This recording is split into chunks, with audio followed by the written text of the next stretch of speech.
మా మీద ఒక నింద పడేయాలని చూస్తున్నాడు. ఈ నీళ్ళ పంచాయతీ మళ్ళీ స్టార్ట్, మళ్ళీ ఇక పెట్టిరిగా కుంపటి పెట్టిరిగా ఆంధ్రోళ్లకు తెలంగాణకు మళ్ళీ కుంపటి.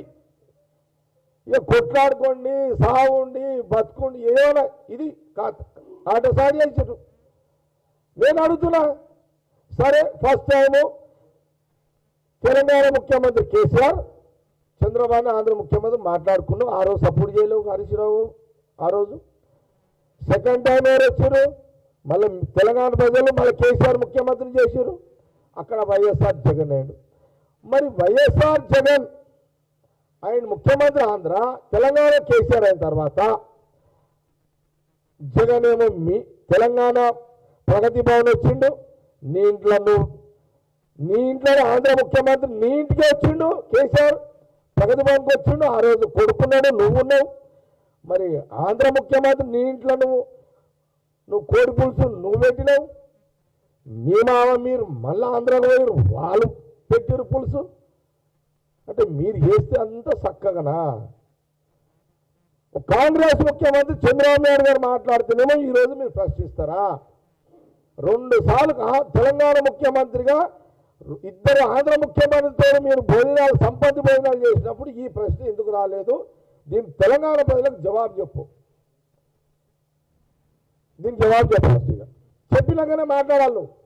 నువ్వు మళ్ళీ ఒకసారి దీనికి జవాబు చెప్పకుండా మాట్లాడితే మేము దీని మీదనే మాట్లాడుతూనే ఉంటాం. ఇక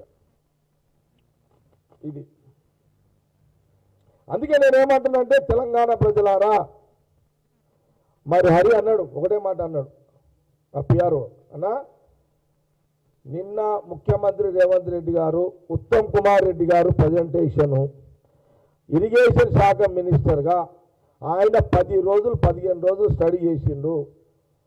ముఖ్యమంత్రి రేవంత్ రెడ్డి గారు ఉత్తమ్ రెడ్డి గారు నిన్న అసెంబ్లీలో మాట్లాడింది చరిత్ర, నిజము.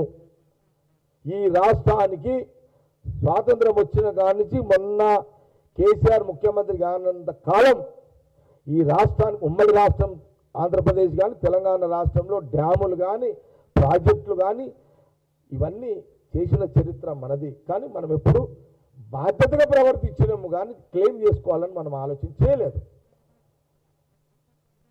మీరు కట్టి 5 ఏళ్ళు కాలేదు కాళేశ్వరము, దాన్ని మీరు పదే మీరు మాట్లాడుతున్నారు.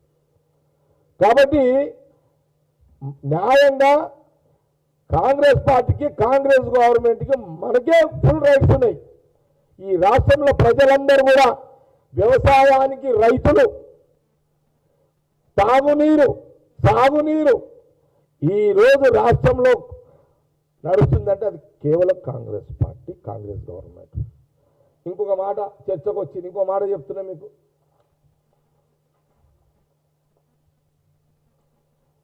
వైఎస్ఆర్ కాంగ్రెస్ పార్టీ నాయకుడు వైఎస్ రాజశేఖర రెడ్డి గారు కాంగ్రెస్ పార్టీ ఆదేశాల మేరకు ఆనాడు రాజకీయ నిర్ణయాలు ఈ రాష్ట్రంలో ఆంధ్రప్రదేశ్ అంతా కూడా వైఎస్ రాజశేఖర రెడ్డి పాదయాత్ర చేశారు. కాంగ్రెస్ పార్టీ నాయకుడు పాదయాత్ర, ప్రతిపక్ష నాయకుడు పాదయాత్ర చేసిండు. పాదయాత్రలో ఏం చెప్పిండు? ఉమ్మడి రాష్ట్రము తెలంగాణ ప్రాంతము, కోస్తా, రాయలసీమ ఈ ప్రాంతంలో ఆయన కాంగ్రెస్ ముఖ్యమంత్రి కాగానే ఈ రాష్ట్రానికి, ఉమ్మడి రాష్ట్రానికి 3 ప్రాంతాలకు ఉచిత కరెంటు ఇస్తానని పాదయాత్ర చేసిన చరిత్ర కాంగ్రెస్ పార్టీది. ఆ రోజు సోనియా గాంధీ, రాహుల్ గాంధీ గారి యొక్క నాయకత్వంలో వైఎస్ రాజశేఖర రెడ్డి గారు తెలంగాణ ప్రజలు అవకాశం ఇచ్చారు, ఉమ్మడి రాష్ట్ర ప్రజలు అవకాశం ఇచ్చారు. ఆయన ముఖ్యమంత్రి అయిన వారి నాయకత్వంలో రాజశేఖర రెడ్డి గారి మొదటి సంతకం ఎల్బీ స్టేడియంలో ఏం పెట్టిండు? ఉచిత కరెంటు తెలంగాణ, కోస్తా, ఆంధ్ర ప్రాంతానికి అందరికి కూడా ఉచితమైన కరెంటు అని సంతకం చేసిండు. అప్పటి వరకు ఆంధ్ర ప్రాంతం అంటే అక్కడ గ్రావిటీ మీద నీళ్ళు వస్తాయి కాదు, కొంత కరెంట్ అవసరం లేదు వాళ్ళకు. వాళ్ళ కాలువలు ఉన్నాయి, కాటన్ పుణ్యమాని కాలువలు అయిపోయినాయి అక్కడ. కానీ తెలంగాణ ప్రాంతంలో మనకు కరెంటు మీదనే ఆధారపడి వ్యవసాయం నడుస్తుంది. ఎందుకంటే మన దగ్గర కాలువలు లేవు. మన దగ్గర ఏమున్నా గొలుసు చెరువులు ఉన్నాయి. కాకతీయ కాలంలో, నిజాం కాలంలో కాకతీయ కాలంలో ఉన్న గొలుసు చెరువులు ఉన్నాయి, అవే మనం బతికిస్తున్నాయి. కానీ వ్యవసాయం పండించుకోవాలంటే కరెంటు కావాలి.